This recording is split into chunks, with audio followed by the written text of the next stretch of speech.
Olá pessoal, eu estou aqui hoje para conversar um pouquinho com vocês sobre algumas estratégias de enfrentamento da solidão em tempos de coronavírus. Passar a quarentena sozinho em casa não é fácil nessa situação de confinamento. É importante contar com estratégias adequadas nesse momento para enfrentar esse período de uma forma melhor. De uma maneira melhor, cuidando principalmente para que a nossa mente, nessa hora, seja a nossa melhor aliada e não a nossa inimiga. E é sobre isso que eu quero conversar um pouco com vocês no dia de hoje. São muitas as pessoas que estão enfrentando a quarentena sozinhas, em solidão. As circunstâncias atuais, elas chegaram sem aviso prévio, elas chegaram de maneira imprevista e quase sem nós nos darmos conta. O coronavírus e esse contexto todo parece ter congelado as nossas vidas. Nossas rotinas cotidianas, nossas tarefas do dia a dia. A família, claro, ou as pessoas com as quais nós moramos podem fazer com que o confinamento seja mais leve, porque elas oferecem estímulos no dia a dia, com os laços de afeto cotidiano, o apoio, que pode nos trazer, claro, conforto. No entanto, alguns podem ser obrigados a enfrentar esse período, estar enfrentando esse período de incerteza, sozinhos, no silêncio de suas casas. É o caso, talvez, de pessoas que já vivem sozinhas a maior parte do tempo. Ou o caso de pessoas que, porque as suas obrigações profissionais obrigam elas a estarem isoladas nesse momento, em solidão. Ou porque são pessoas vulneráveis, como, por exemplo, as pessoas de mais idade. Em qualquer um desses casos, a situação muda bastante. E a pessoa isolada fica mais sensível. A pessoa isolada ela pode ficar mais susceptível a fatores como a ansiedade, o estresse e o peso do confinamento, do isolamento, podendo até mesmo desenvolver, em alguns casos, aquilo que nós chamamos de depressão situacional. As emoções e a própria mente, elas podem agir de uma maneira a nos deixar mais fragilizados neste contexto que nós estamos vivendo. Alguns podem dizer, argumentar, que isso poderia ser solucionado com a internet, com a mídia social. Veja, as chamadas de vídeo, claro que elas são importantes. Claro que as chamadas de vídeo, as mensagens instantâneas e a interação com os outros por meio das redes sociais ajudam. Nós sabemos, inclusive, que os idosos estão cada vez mais capazes de usar essas ferramentas, esses instrumentos, essas ferramentas de comunicação.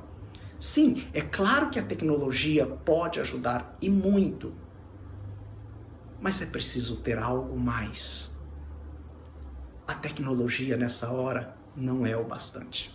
Falta a presença física, falta o humano, falta a companhia que preenche e que dá sentido às horas do dia. O que nós podemos fazer nessas circunstâncias? A necessidade de enfrentar uma quarentena como essa, em solidão, é um fenômeno pouco estudado na psicologia. Nós temos dados de confinamento coletivos, como o detalhado, por exemplo, por um estudo recente do King's College, de Londres e publicado na revista The Lancet. Nesse estudo foram analisadas experiências semelhantes às que várias cidades do Canadá viveram em 2003 por causa de outro coronavírus, o chamado SARS.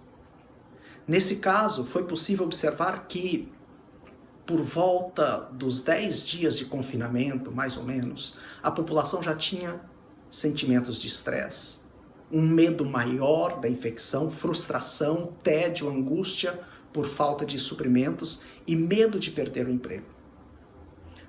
Todas essas análises, elas foram baseadas em unidades familiares.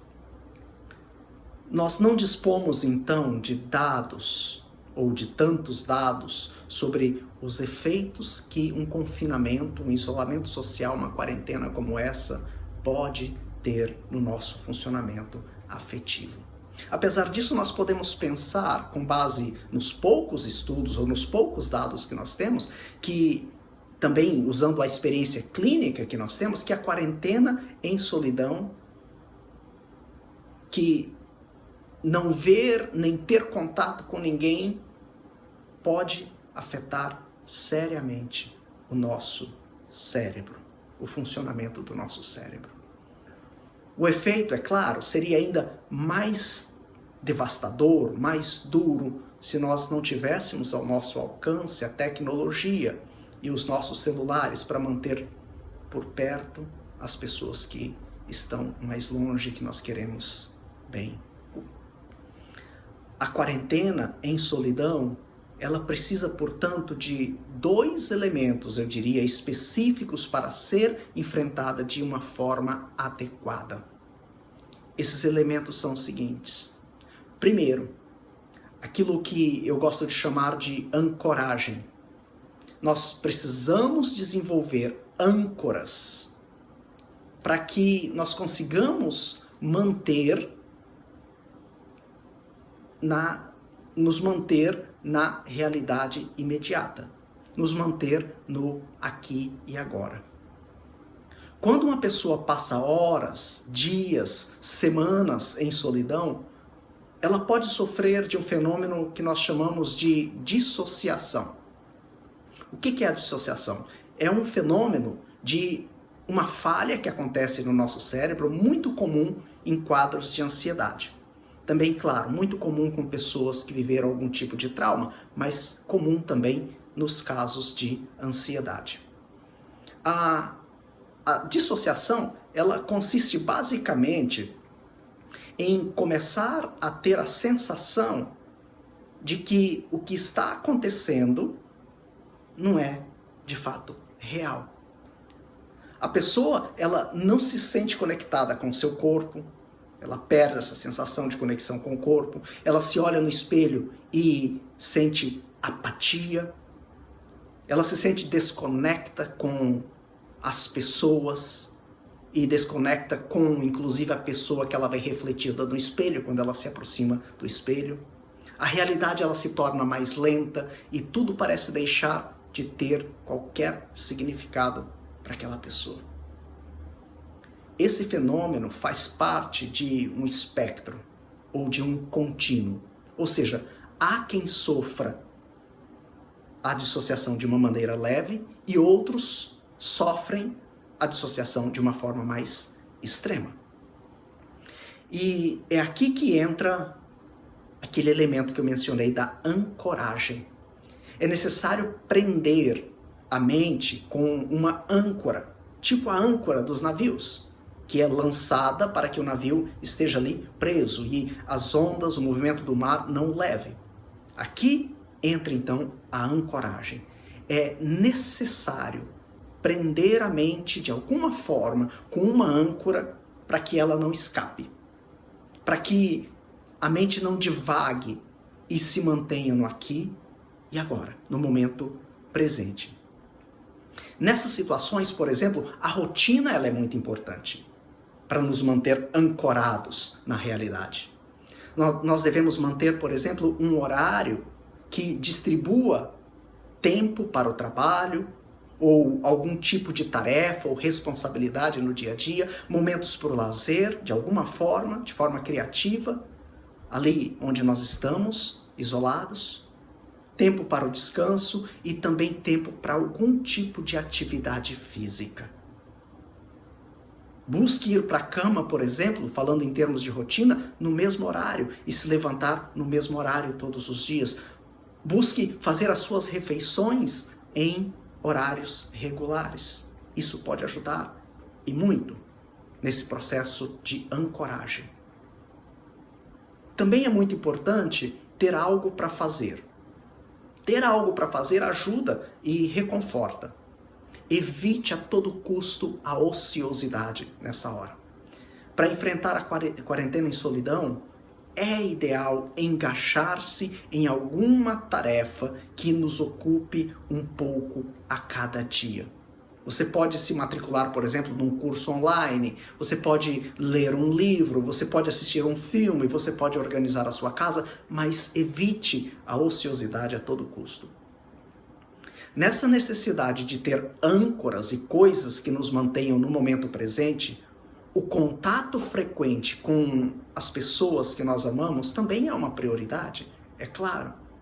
Durante as ligações, durante as videochamadas, é importante recordar, fazer esse esforço para, mais do que reclamar, mais do que falar de coisas negativas, fazer um grande esforço para recordar momentos felizes, compartilhados, histórias divertidas vividas com aquelas pessoas com as quais você está falando, fatos que despertem emoções positivas. Assim, a mente se reconforta e recebe uma grande dose de serotonina para focar naquilo que é importante. Um segundo elemento que eu considero muito importante para enfrentar esse período de confinamento é manter bem claro em nossa mente e renovar a cada dia os propósitos e o sentido de nossas vidas e as metas que nós temos para o futuro. Então, para enfrentar a quarentena e solidão, nosso cérebro precisa de mais do que simplesmente rotina. Precisa também de algo que vai além das mensagens de carinho, dos encontros com as pessoas que nós amamos, na tela do computador ou na tela do celular. Quando terminamos uma chamada ou desligamos o celular, o vazio pode continuar presente, sem dúvida nenhuma.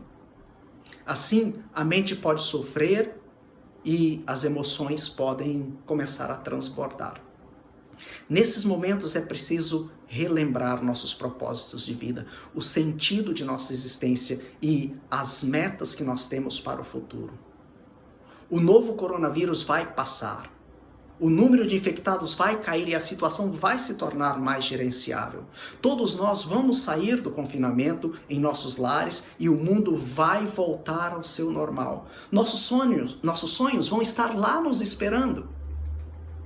E nossas metas devem nos proporcionar motivação, esperança e confiança nesse período.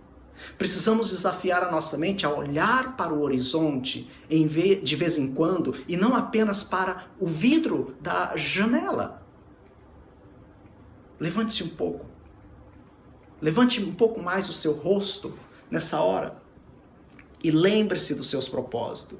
Lembre-se do sentido de sua vida. Lembre-se dos seus sonhos. Lembre-se de suas metas para o futuro. A vida está em pausa, sim, mas não vai demorar para que ela nos pegue pela mão outra vez, para alcançarmos os nossos objetivos. Tenha fé, tenha esperança, acredite, tudo isso vai passar.